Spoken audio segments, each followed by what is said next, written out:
What's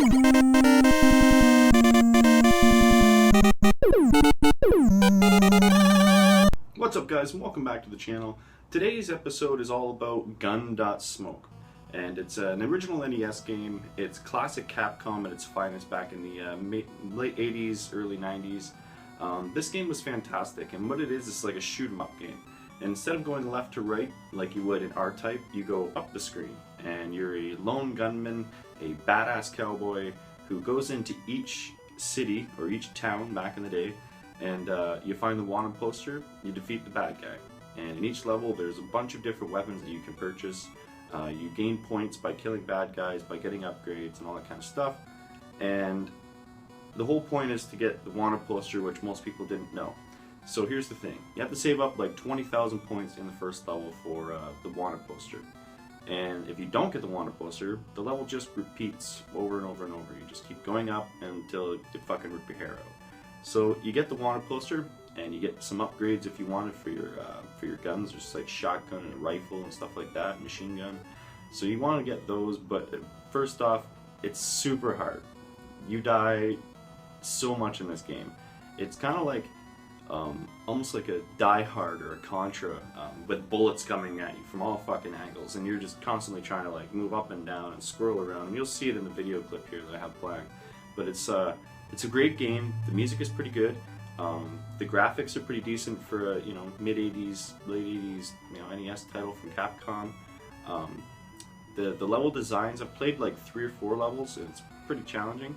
But I played 3 or 4 levels, and the level designs change with each location. One is like an old west town, one is like in the mountains and all rocky and sandy and like red and browns, and the next level that I got to is like a Native American, like a tribal camp. So like there's tons of teepees and there's guys hidden in fucking barrels and bushes and shit. So it's really cool. It's really it really changes the game every time you beat a level. There's something new. There's lots of different terrain to go through. I believe there's unlimited continues. I could be wrong with that, but it gives you that push to just keep playing and playing and playing instead of shutting the game off. And classic Capcom, like I can't say enough about their 80s and 90s games. They knew how to make classic games. They knew how to make games that had high replayability, and they also knew how to make games that would kick your ass. And Gun.Smoke is no different. And then that's a really weird concept, and they had to change the name to appease someone who was probably going to sue them over the name. Gun.Smoke was an old TV show, an old western, so to avoid problems they put a dot in the middle, so now it's Gun.Smoke. Really weird, but still awesome. This cover here, I believe there's also another version of it as well. So I'm not really sure why that is. I can't find a solid answer online. I think it's just a different, almost like greatest hits version of it, but I haven't had a definitive answer on that, so I'm sort of up in the air of why they actually have 2 different covers for it. But honestly, Gun.Smoke is a great game. It's high replayability for me. It's a fun arcade style shoot 'em up game, and it gives you a huge challenge. It's one of those games that you'll just want to keep pushing forward and beating it. As per usual on this channel, I'm going to start shouting out people as often as I can. And this week it's Retro Ultra Reviews, and this kid's name is Logan, I believe. He's been a huge supporter of the channel. He's been a supporter of this whole video game revolution that we're having with the gaming community on YouTube and in general on Facebook and all over social media.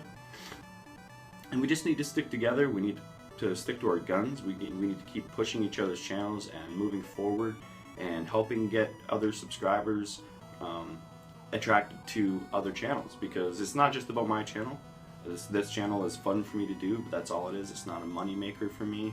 It's just pure fun. I like to use my skills for editing. I'm not great at it yet, but every video I feel like I'm trying something new and a little trick here and there. But it's a great way to keep the community together. Shouting out once in a while. This kid just did a shout out video probably 5 or 6 days ago now. We really appreciate that, Logan. You shouted out some great channels like BioPhoenix and that kind of stuff, so thank you for my shout out. Here's another shout out for you. I did a full shout out video last week, and I figured that I dropped you last minute because I wasn't quite sure Everyone that I wanted to get down, I don't script my shows, and it probably shows sometimes. And I'll link his channel below, so don't forget to check his channel out. And as for me, Savage Mentality, here for top tier game reviews, reminding you that sometimes you got a game like a savage to win.